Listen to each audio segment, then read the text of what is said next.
Well, good morning and hello. Yes, it's me, Kenny Polcari, your host of the party, and today is Tuesday, January 7th, 2025. And here are the things that you need to know to get your day started. Well, tech does it again, but leaves many stocks behind. The S&P versus the equal-weighted S&P are telling two different stories. Bond prices decline, yields rise. The 30-year yield is now piercing the April 2023 high. Oil and gold are holding steady. And what do we have for dinner? It's not really dinner. It's fun. It's Cestini di Parmigiano. It's a Parmesan basket. You can use it to serve a salad. We're going to talk about that in a minute. So tech just continues to take the indexes higher, which is different from taking stocks higher. Nvidia, once again, at the head of the class as investors waited anxiously for Jensen's presentation at the Consumer Electronics Show in nowhere other than Las Vegas, right? Where he did not disappoint at all. And you're going to hear about this all day today, and then tomorrow, and the day after that, the day after that. Investors, traders, and algos took Nvidia up 3.5% to end the day at 149.50, but not before it kissed a high of 152.15 at about 11:30 in the morning, leaving Nvidia up 11.3% in 2025. That's 4 trading days. Now, I say that tech takes the indexes higher and not stocks higher. Why? Because you see, 6 of the 11 S&P sectors ended the day lower. That's 54% of the index, yet the S&P ended the day higher, up 33 points or 0.6%. And that's because the S&P is a market capitalization index. It tracks the performance of the 500 largest companies in the United States and is considered a benchmark for the stock market. And it gets skewed by stocks with larger market caps. Think all the mega cap tech names in that index, right? They influence the index due to their size. Nvidia has a market cap of 3.66 trillion, Apple 3.7 trillion, Amazon 2.4 trillion, Microsoft 3.1 trillion, Google 2.4 trillion, while Zucky's Meta comes in last place at only 1.6 trillion. Now compare that with the equal-weighted S&P. That eliminates that issue. It gives every stock in the index an equal weight, and that then caused the index to end the day lower yesterday by 4 points. And while you say 4 points is not dramatic, I would argue that the equal-weighted index, which helps reduce concentration risk, does provide greater diversification and insight into what is really going on under the sheets, right? To sum it up, it was a mixed picture. The Dow ended the day down 25 points. The S&P was up 33. The NASDAQ gained 243. Think all those tech names. The Russell lost 2 points. The transports was up 28, while the equal-weighted S&P gave up 4 points. Again, it was all about tech. Semis, disruptive tech, quantum tech, anything tech. Right? The XLK up 1.3%. The semis, again, the stocks gaining nearly 3%. Nvidia up 3.5%. AMD up 3.3%. Qualcomm up 1.2%. Broadcom up 1.7%. Disruptive tech, ARC up 2.2%. Quantum tech ETF, QTUM was up 2.25%. With individual names like Ionic up 6.7%, QUBT up 3.4%, RGTI up 2.6%. And every stock in the Mag 7 ended the day higher as well. Apple up 0.7, Amazon up 1.5%, Google up 2.5%, Meta up 4.3%, Tesla up 0.2%, Microsoft up 1%, and of course, Nvidia. Where was the weakness? Well, utilities lost 1.1%, industrials down 0.25%, financials down 0.3%, consumer staples down 1%, which is confusing to me, energy down 0.5%, and real estate down 1.4%. Home builders down 0.1%, aerospace and defense down 8%, biotech down 0.25%, big pharma down 0.1%, exploration and production, energy, oil exploration production down 0.25%, and the list goes on. And some of the eco data was weaker as well. Factory orders were down 0.4% versus the expectation of down 3%. Durable goods orders were down 1.2% versus the expectation of down 0.5%. So S&P Services PMI came in at 56.8, which is good, but below the expected 58.5. Today's eco data is all about the JOLTS report, job opening and labor turnover survey, and it is expected to show 7.74 million openings. And the ISM Services PMI, which is expected to show a reading of 53.5. Still strong and expansionary territory and above last month's read of 52.1. Bonds were weaker. The TLT lost 0.5%. The TLH gave up 0.33%. The 2-year yields are now at 4.27, and the 10-year is yielding 4.64% this morning.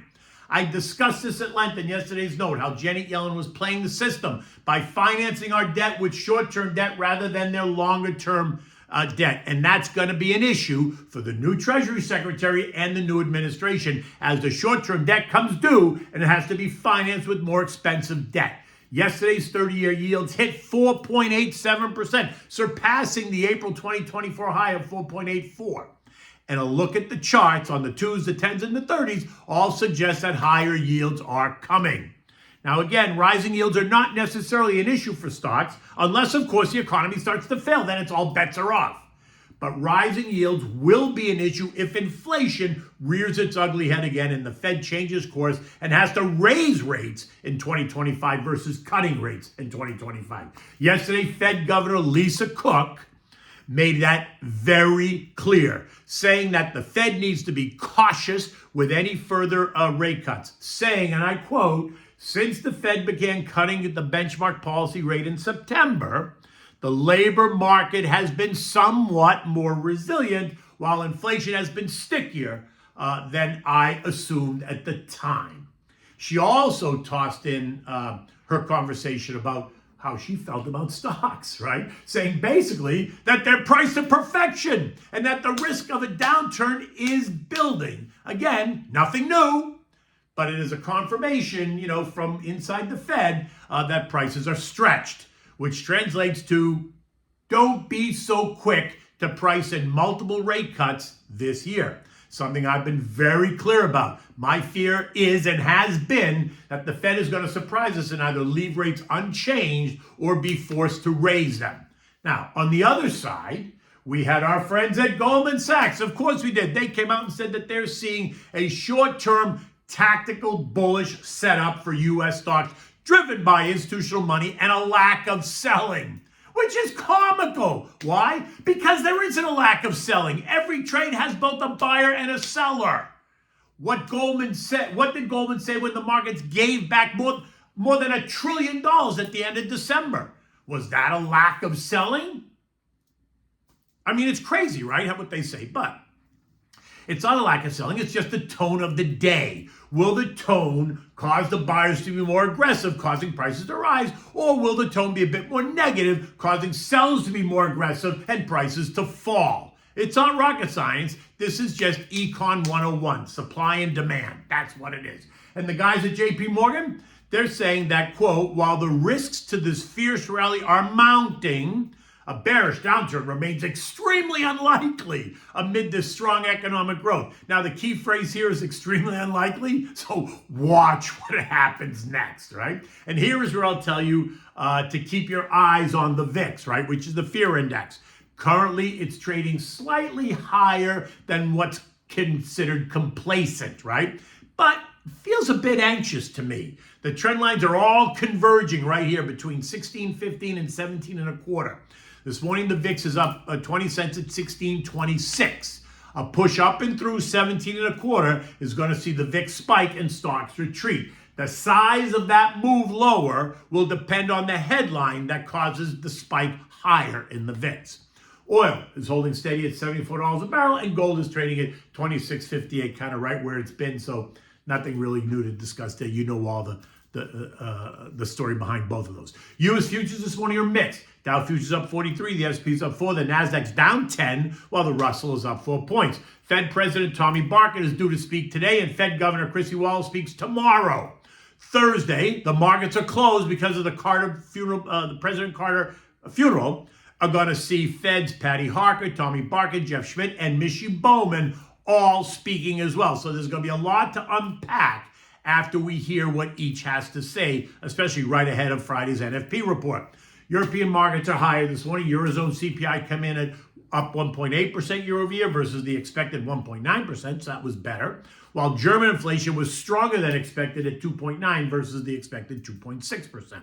The S&P ended the day at 59.75, up 32 points after testing as high as 6,021. Like I said yesterday, once we broke resistance at 59.44, the Momo algos and the day trading types are going to jump on board, forcing prices higher. Right? My gut said that 6,000 was going to present an issue for the markets. Okay, it was 6,020 that proved to be the issue. So let's just see what happens next. 59.44, which was resistance, is now support. Or not.